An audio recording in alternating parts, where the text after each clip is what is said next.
Кудайдын чакырыгы 20 май.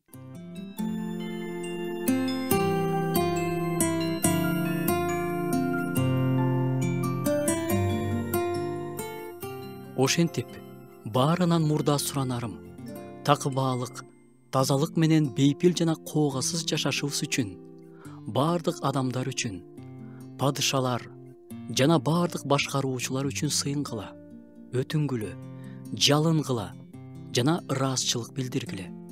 Анткени бул жакшы жана биздин куткаруучубуз Кудайга жагат. Анткени ал баардык адамдардын куткарылышын, чындыкты таанып билишин каалайт. Анткени Кудай бирөө. Кудай менен адамдардын ортосундагы арачы да бирөө.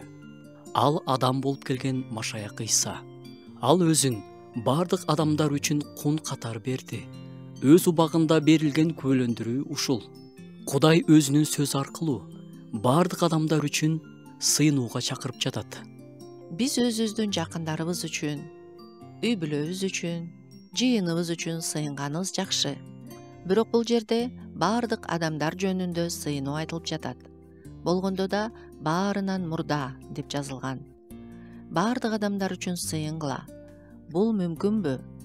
Жер бетинде 7 миллиард адам жашайт. Бирок Кудай биздин ушундай баардык адамдар үчүн сыйынуубузду каалайт.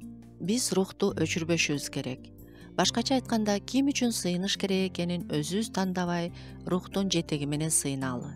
Ышая пайгамбардын китебинде Ыйса жөнүндө кылмышкерлер үчүн арачы болду деп жазылган. Кудай менен адамдардын ортосундагы арачылык милдети бизге, ишенүүчүлөргө жүктөлөт. 80ге чыгып калган, керемет чыгармаларды жараткан жазуучу аял бар эле. Андан бир жолу мындай деп сурап калышты: ушунчалык ырайым, ушунчалык терең ойлорду кайдан аласыз? Анда ал мындай деп жооп бериптир: мен таңкы саат 4-тө турам. Керебеттен денемди түртүп түшүрөм. Анан мен сыйынам. Анан мен көл жээкке барып, 2 саат Кудай менен сүйлөшөм. Кудай мени менен сүйлөшөт. Баардык адамдар үчүн сыйынууга бизге эмне түрткү болот? Эң биринчиден асмандагы атабыздын эрки. Ар бир адамдын куткарылышын ал каалайт. Ал үчүн ал айкаш жыгачта Ыйса Машаяктын азап тартышына жол берди. Жазууда жазылгандай, Кудай адамзатты сүйдү.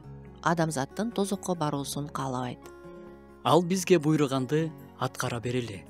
Жылдап сыйынып, жыйынтыгы көрүнбөй жаткандай болсо да сыйына берели. Жемиш жок деп ойлоп жаткандарга айтсак болот: адамзат үчүн Теңирдин алдында ыйлап жалынып сыйынганыңардын өзү эле жемиш. Теңир биздин рухубузду ойготуп, баардык адамдардын куткарылышы үчүн сыйынууга тургузсун.